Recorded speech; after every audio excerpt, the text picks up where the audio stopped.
Hello, good morning, students. I'm Sonu Kasana, and this is chapter second from the book Our Past SSC from Trade to Territory NCERT solution. Okay, let's start. The very first question is match the following. आपको इन्हें match करना है. वैसे तो हम ऐसे ही जानते हैं इन्हें. Diwani means right to collect रैन revenue. Tiger of Mysore Tipu Sultan. फौजदारी अदालत criminal court. Rani Chennamma led an anti-British movement in Kittur and Sipai Sipoy. Okay, students, move forward. You can watch the answer also. Diwani, right to collect. Mysore, Tipu Sultan. Faujdari Adalat, criminal court. Rani Channamma led an anti-British movement in Kittur, Sipahi, Sipoy. If someone feels problem to match the speed, you can pause the video and complete your work. Okay, students? Okay, let's move on. Fill in the blanks. Fill in the blanks में first आपका आता है the British conquest of Bengal began with battle of Plassey. Britishers ने बंगाल को जीता तो किस युद्ध से शुरू हुआ जीतना उनका? उसे प्लासी से. सेकंड आपका आता है Haidar Ali and Tipu Sultan were the rulers of Mysore. Haidar Ali and Tipu Sultan were the rulers of Mysore. Okay students, let's move. Dalhousie implemented the doctrine of lapse. Dalhousie implemented the doctrine of lapse. D. Maratha kingdoms were located mainly in the part of India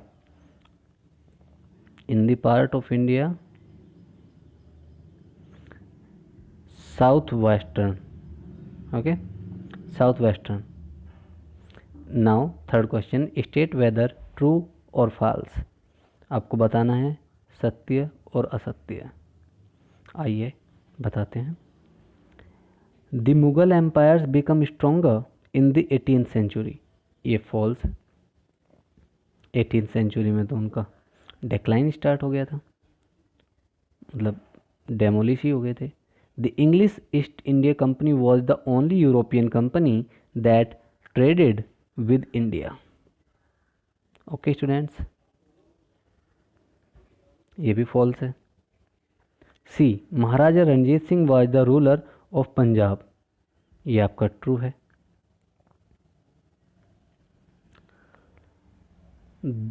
British did not introduce administrative changes in the territory they conquered.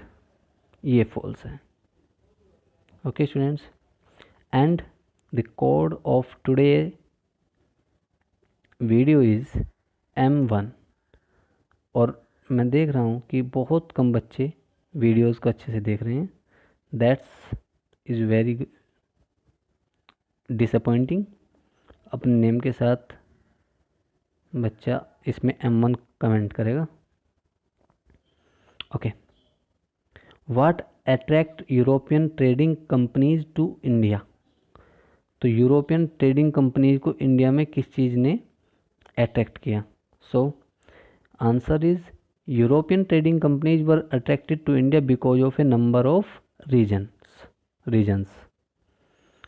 एक कोई कारण नहीं था, number of reasons थे India में European companies के attract होने के, आकर्षित होने के. सबसे पहला था trading with India was highly profitable and fruitful to the businessman in Europe.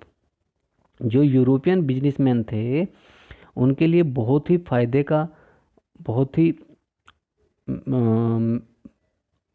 लाभ का व्यापार था भारत के साथ. वे भारत के साथ व्यापार करके अधिक लाभ कमा सकते थे. The European trading companies purchased goods at cheaper rate and sold them in the Europe at a higher prices. जो यूरोपियन व्यापारी कंपनियां थी वो सस्ते दामों पर चीज़ों को खरीदती थी और यूरोप में उन्हें महंगी बेच देती थी. नेक्स्ट आपका आता है the fine qualities of cotton and silk produced in India had a big market in Europe. अच्छी गुणवत्ता का कॉटन और सिल्क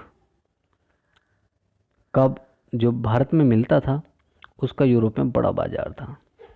नेक्स्ट क्वेश्चन आता है, Indian spices like pepper, clove, cardamom and cinnamon were in great demand in Europe. भारतीय मसाले जैसे काली मिर्च, लौंग या इलायची वगैरह ये यूरोप में बहुत बड़ी मांग में थे। इनकी काफ़ी अच्छी मांग थी यूरोप के अंदर इन मसालों की। Okay, question 5, what were the areas of conflict between the Bengal nawab and East India company. तो बंगाल नवाब और ईस्ट इंडिया कंपनी के बीच में क्या कन्फ्लिक्ट था, क्या विरोध था, कहाँ उन्हें आपस में एक दूसरे के साथ प्रॉब्लम आ रही थी। तो हम देखते हैं, इन द 18th सेंचुरी, 18वीं शताब्दी में, after the death of Aurangzeb की डेथ के बाद, Bengal nawab asserted their power and autonomy. Bengal के जो नवाब थे उन्होंने अपनी शक्ति और अपना एकाधिकार को बढ़ा दिया। Though the 18th century the conflict between them and East India company intensified. जबकि 18वीं शताब्दी में कंपनी के और उनके बीच में कन्फ्लिक्ट इंटेंसिफाइड हुआ। The nawab refused to grant the company concession. Nawab ने कंसेशन ग्रांट करने के लिए रिफ्यूज़ कर दिया। एंड डिमांडिंग लार्ज ट्रिब्यूट्स, और बड़े ट्रिब्यूट्स की डिमांड करने लगे।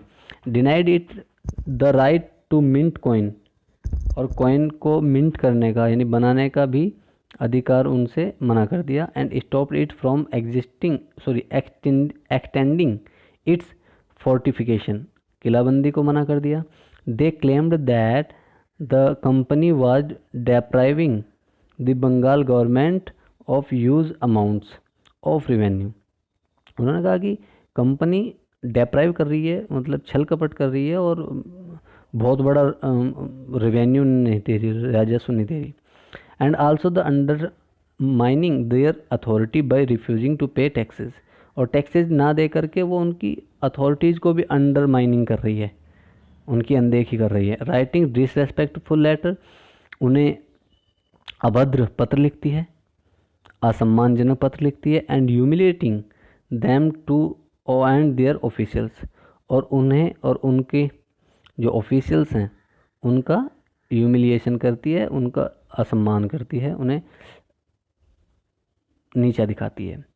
ऑन दी अदर हैंड, दूसरी तरफ, the company declared that its trade was getting ruined, कि कंपनी ने भी ये कह दिया कि हाँ उसका जो व्यापार है वो नष्ट हो रहा है, because of unjust demands of local official, जो यहाँ के लोकल ऑफिशियल्स हैं उनकी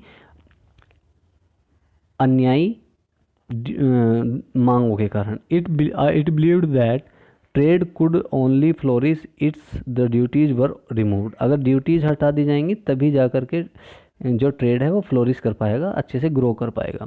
तो एक्सपेंड ट्रेड को एक्सपेंड करने के लिए it wanted to enlarge its settlement, buy up villages and rebuilds its forts. तो जो कंपनी के पास अधिकार थे उन्हें वापस देना होगा अगर वो चाहते हैं कि कंपनी का व्यापार बढ़े। अगर आपको अच्छे से समझना है, ये पूरा का पूरा सेगमेंट बहुत अच्छे से हिंदी में एक्सप्लेन किया गया है चैप्टर में, आप एक बार अच्छे से वीडियो देख लीजिए, है ना। Yes, how did the adoption of diwani benefits the East India company. तो ईस्ट इंडिया कंपनी को किस तरह से अजम्प किया दीवानी बेनिफिट्स को ईस्ट इंडिया कंपनी ने, चलिए। हाँ, yes, answer is the diwani right to East India Company benefited in it in several ways. The diwani allowed the company to use the vast revenue resources of Bengal. Diwani ने कंपनी को बंगाल के बड़े revenue का इस्तेमाल करने की इजाज़त दे दी। The East India Company monopolized trade and began direct plunder of India's wealth. Company ने मोनोलाइज कर दिया यानी एकाधिकार बना लिया व्यापार का, और इंडिया के धन की लूटपाट शुरू कर दी, प्लंडर करना शुरू कर दिया. Revenues from India financed company expenses. जो इंडिया का रेवेन्यू था उसी से कंपनी को फाइनेंस होने लगा, जो कंपनी के खर्च थे वे चलने लगे. These revenues were used to purchase cotton. इन्हीं रेवेन्यू का यूज़ किस चीज़ में किया जाने लगा? कॉटन को परचेज करने के लिए किया जाने लगा.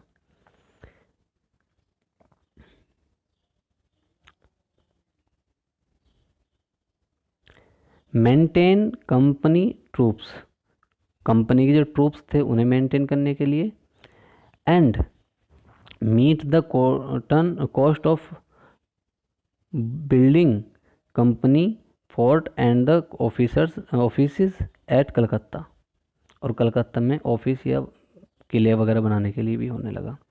The company used its political power to monopolise trade and direct terms.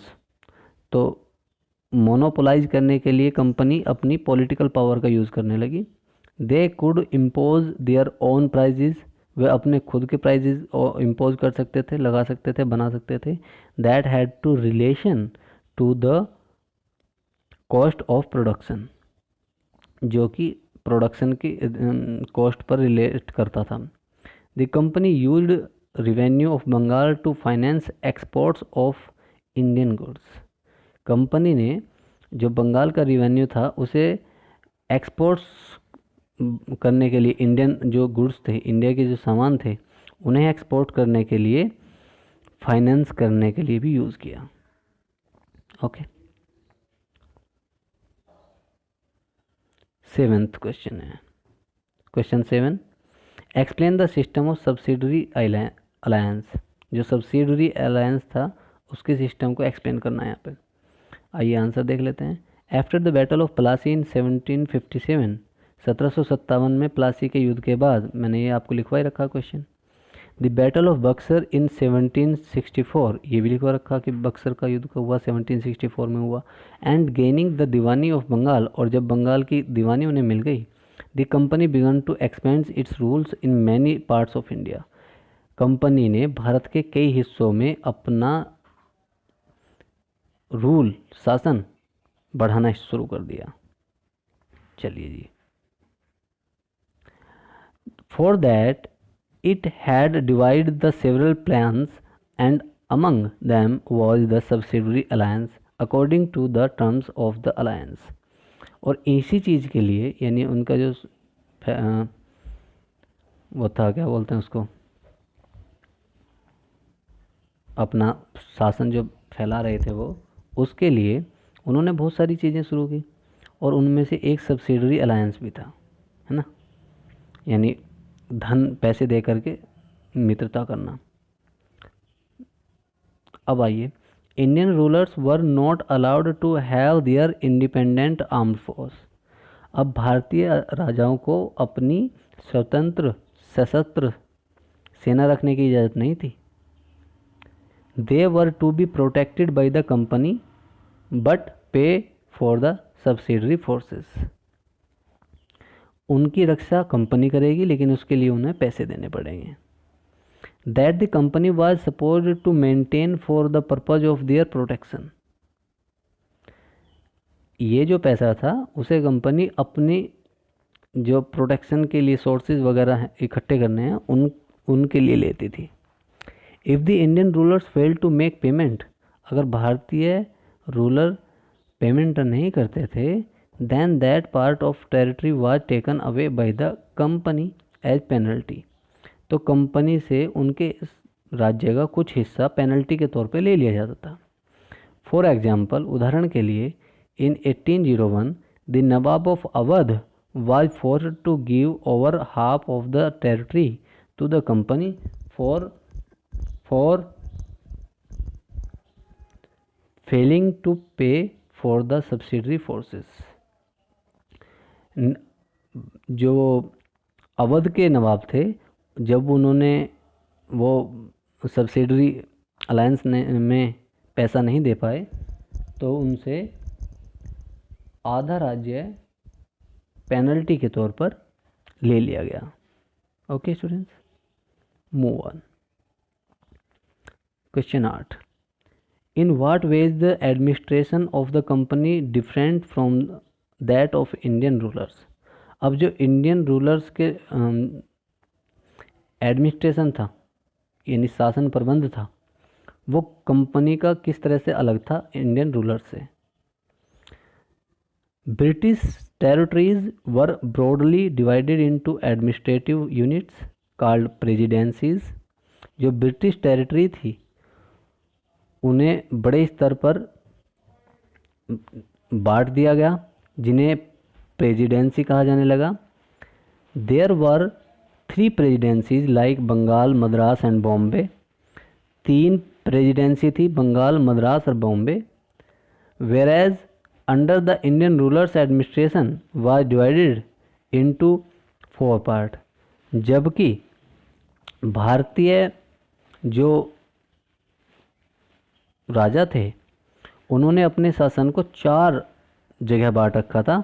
उनके नाम थे डिस्ट्रिक्ट, जिला, परगना, तहसील और विलेज। डिस्ट्रिक्ट था, जिला, फिर उसके नीचे परगना, फिर तहसील होती थी, फिर विलेज होता था, गांव होता था। आइए, each administrative unit was ruled by a governor. और प्रत्येक एडमिनिस्ट्रेटिव यूनिट जो थी वो एक गवर्नर के द्वारा रूल की जाती थी। The supreme head of the administration was the governor general. और जो गवर्नर जनरल होता था वो पूरे एडमिनिस्ट्रेशन का सुप्रीम होता था, सर्वे सर्वा होता था। Whereas under the Indian administrative system, जबकि इंडियन एडमिनिस्ट्रेटिव सिस्टम में क्या था, the supreme head was king, वहाँ किंग या नवाब होता था। Warren Hastings introduce the new system of justice. Warren Hastings ने न्याय का नया तरीका इस्टेब्लिश किया। Each district was to have 2 court, civil and criminal court.